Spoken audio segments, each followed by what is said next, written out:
नमस्कार, आप देख रहे हैं न्यूज़ 18 बिहार झारखंड का डिजिटल प्लेटफॉर्म। हर रोज पॉडकास्ट सेशन में हम अंतर्राष्ट्रीय खबरों की बात करते हैं, खासकर देश भर में अंतर्राष्ट्रीय स्तर पर कहां-कहां पर युद्ध हो रहे हैं और कैसे-कैसे इससे बहुत सारा नुकसान भी हर रोज देखने को मिल रहा है। वो तस्वीरें भी लगातार न्यूज़ 18 के अलग-अलग कैमरों के माध्यम से आप तक पहुंच रही है और इसी पर चर्चा करने के लिए हर रोज हम आपके सामने होते हैं। आज हम बात करेंगे इजराइल और हमास के बीच चल रहे युद्ध की और उसकी बहुत सारी दर्दनाक तस्वीरें आपने देखी होगी जो मानवता को झकझोरने वाली है और इन तस्वीरों को देखकर दिल दहल उठता है। ये युद्ध कब विराम पर पहुंचेगा, कब इस पर रोक लगेगी, क्या तैयारी और भी ज़्यादा दोनों देशों की तरफ से की जा रही है, क्या कहीं बम विस्फोट करने की भी कोई तैयारी है, क्या परमाणु बम के जरिए भी और बड़ा नुकसान करने की तैयारी दोनों देशों की तरफ से की जा रही है। इन तमाम बातों पर आज हम चर्चा करेंगे और हमारे साथ वरिष्ठ सहयोगी नीलेश सर हैं। बहुत बहुत स्वागत है सर आपका न्यूज़ 18 पर। और सबसे पहले हम शुरुआत करेंगे कि वेस्ट बैंक में इसकी चर्चा पहले भी बहुत होते रही है, तो वेस्ट बैंक में इस वक्त क्या हालात हैं, वहाँ पर क्या स्थिति बन रही है, उस पर थोड़ा हम फोकस करेंगे। जी धन्यवाद शुभी। वेस्ट बैंक जो है सो फिलिस्तीन का एक इलाका है। उसके 40% हिस्से पर फिलिस्तीन के प्राधिकरण का कब्जा है और 60% हिस्से पर इजराइल का कब्जा है अभी। और वहाँ पर इजराइल जो है लगातार अपनी पकड़ मजबूत कर रहा है, नई नई यहूदी बस्तियाँ वहाँ पर बसा रहा है ताकि उसका वेस्ट बैंक पर इजराइल का और मजबूत नियंत्रण हो। इसलिए फ़िलिस्तीन और इजराइल के बीच लगातार संघर्ष बढ़ता जा रहा है। वहाँ पर फ़िलिस्तीनी आबादी भी है और इजरायली आबादी भी है और दोनों आबादी के बीच जो है हर दिन झगड़े होते हैं और इसी झगड़े में इजराइल भी कूद पड़ता है। इजराइल के सैनिक अभी भी वहाँ चप्पे चप्पे पर तैनात हैं। वहाँ का जो वेस्ट बैंक का जो 60% इलाका है, वेस्ट बैंक जो है सो जॉर्डन नदी के किनारे बसा हुआ है और ये मिस्र और कतर के आसपास का ये हिस्सा है जिस पर कब्जे के लिए इजराइल, फ़िलिस्तीन और हमास के बीच लगातार पिछले कई सालों से संघर्ष चल रहा है। तो अभी भी अशांत है, वेस्ट बैंक की स्थिति एकदम अशांत है। वहाँ पर जो भी लोग रह रहे हैं बहुत बुरे हालात में रह रहे हैं और हर दिन वहाँ संघर्ष हो रहा है, युद्ध का नया रूप दिख रहा है। फिर भी न तो फ़िलिस्तीन मान रहा है, न हमास मान रहा है और न ही इजराइल वहाँ से अपना कब्जा छोड़ने को तैयार है। वाकई, और इस युद्ध पर विराम कब लगेगा, इस पर पूरे देश भर की निगाहें टिकी है। अंतर्राष्ट्रीय स्तर पर यही देखा जा रहा है कि आखिर कब इस पर विराम लगेगा। विराम की चर्चा तो हो रही है, लेकिन दूसरी तरफ ये भी सुनने में आ रहा है कि कहीं ना कहीं परमाणु बम या कुछ ऐसे हथियार भी बनाए जा रहे हैं जिससे और भी ज़्यादा नुकसान किया जा सकता है। जी, वहाँ पर जो गाजा पट्टी और वेस्ट बैंक का जो इलाका है वहीं पर हमास और इजराइल आमने सामने है। इजराइल उस पूरे इलाके पर अपना कब्जा करना चाहता है और हमास जो है फ़िलिस्तीनियों के सपोर्ट में है। फ़िलिस्तीनियों का ही एक गुट है जिसने एक हमास नाम से एक संगठन बनाया है और वो इजराइल का जवाब दे रहा है। और उसको इजराइल जो है बहुत मजबूत देश है, उसके पास हाईटेक हथियार है, वेपन है, फंड की कोई कमी नहीं है, उसको अमेरिका से सपोर्ट मिल रहा है। जबकि हमास जो है फ़िलिस्तीनियों का एक संगठन है और कहा जा रहा है कि ईरान की ओर से उसको गुपचुप तरीके से सपोर्ट मिल रहा है। हालांकि ईरान ने खुले तौर पर कभी स्वीकार नहीं किया है, लेकिन जब भी इजराइल वहाँ पर हमला करता है तो उसको हमास को ज़बरदस्त नुकसान होता है, लेकिन हमास फिर से उठ खड़ा होता है। अभी कुछ दिन पहले जब इजराइल ने हमला किया था तो हमास के दो टॉप कमांडर मारे गए थे, लेकिन हमास के आतंकी फिर से खड़े हो गए और नए हथियार के साथ, क्रूज मिसाइल के साथ, उन्होंने बैलिस्टिक मिसाइल के साथ हमला कर दिया। जब परमाणु बम की बात की जा रही है, कहा जा रहा है कि परमाणु बम का भी इस्तेमाल किया जा सकता है, तो जाहिर है नुकसान और भी ज़्यादा बड़ा होगा। तो हमास की तरफ से क्या तैयारी की गई है इजराइल का सामना करने के लिए? जी, परमाणु बम जो है कहा जा रहा है ईरान ने तैयार कर लिया है।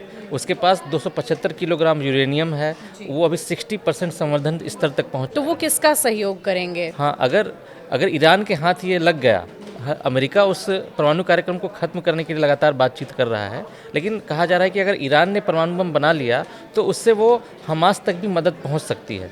लेकिन अब जो है अमेरिका की तरफ से लगातार कोशिशें हो रही हैं कि उसको कैसे निरस्त्रीकरण किया जाए, ईरान का परमाणु कार्यक्रम को कैसे रोका जाए। जबकि हमास जो है सो वो रुकने को तैयार नहीं है।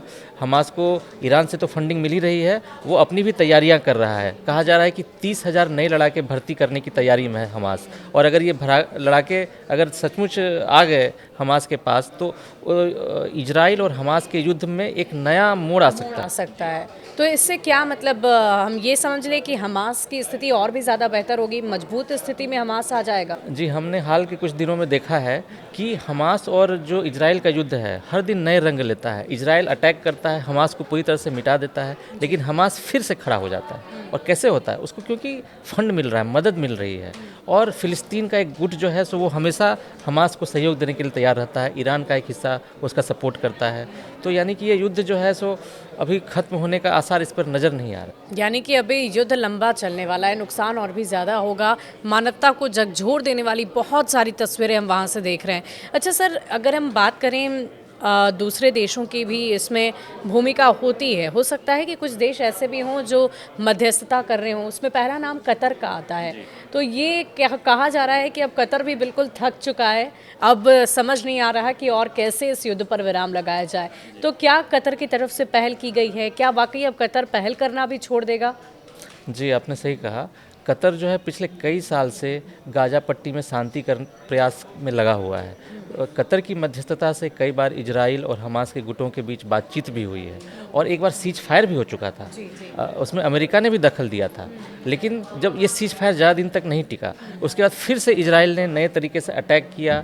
अभी कुछ दिन पहले जब 3-4 दिन पहले की बात है, जब इजराइल ने अटैक किया था तो गाज़ा पट्टी के अस्पताल में उसका बम गिरा था, उसमें कई सारे बच्चों की मौत हुई थी, कितने सारे फ़िलिस्तीनी मारे गए थे। और जब उसकी तस्वीरें सामने आई तो इजराइल को माफ़ी मांगनी पड़ी कि ये हमने गलत जगह हमला किया।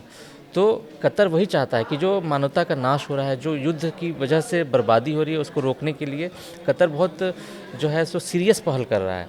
लेकिन जो हमास के जो लड़ाके हैं वो बार बार नए तरीके से हमले कर रहे हैं और उसके जवाब में इजराइल भी हमला कर रहा है। तो युद्ध का दौर जो है सो थमने का नाम नहीं ले रहा। अगर हम वहाँ पर हुए नुकसान की बात करें सर, तो उस नुकसान को कैसे भरा जा रहा है? ज़ाहिर है बहुत सारे लोग बहुत सारी परेशानी में होंगे, कई लोग भूखमरी से मर रहे होंगे, कितने लोगों के घर से छत छिन गई होगी। तो वहाँ की सरकार या वहाँ के लोगों की तरफ से क्या किया जा रहा है? वैसे लोगों के लिए कोई ऐसी भी तैयारी रखी गई है?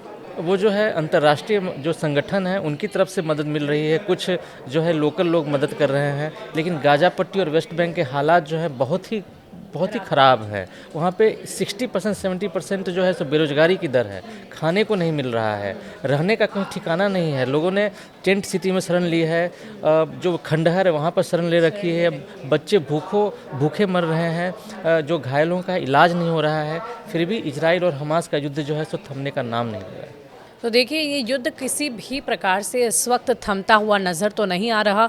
बस हम ये दुआ कर सकते हैं कि इस युद्ध पर जल्द से जल्द विराम लगे, क्योंकि इसका असर कहीं ना कहीं सर हमने देखा है कि कुछ देशों में अगर हम प्राकृतिक तौर पर देखें, क्योंकि इतनी मिसाइलें, इतनी सारी बमों का इस्तेमाल वहाँ पर किया गया है जिसकी वजह से प्रदूषण बहुत ज़्यादा बढ़ गया है, ऐसा भी कहा जा रहा है। क्या वाकई ऐसा भी? जी, प्रदूषण तो फैल ही रहा है, लेकिन जो उससे नुकसान हो रहा है उसकी भरपाई संभव नहीं है। नई पीढ़ी जो है बर्बाद हो रही है, उनका भविष्य असुरक्षित हो गया है और गाज़ा पट्टी का भविष्य असुरक्षित हो गया है और वहाँ की तस्वीरें बहुत भयावह हैं। जी, तो तस्वीरें बहुत भयावह हैं। हम आशा करते हैं कि जल्द से जल्द इस युद्ध पर विराम लगे और इससे जो अंतर्राष्ट्रीय स्तर पर नुकसान पहुंच रहा है इससे में भी कमी आए, ऐसी भी हम आशा करते हैं। लेकिन फ़िलहाल अगर हम देखें तो स्थिति वैसी नहीं बन रही है कि इस युद्ध पर जल्द से जल्द विराम लग पाए।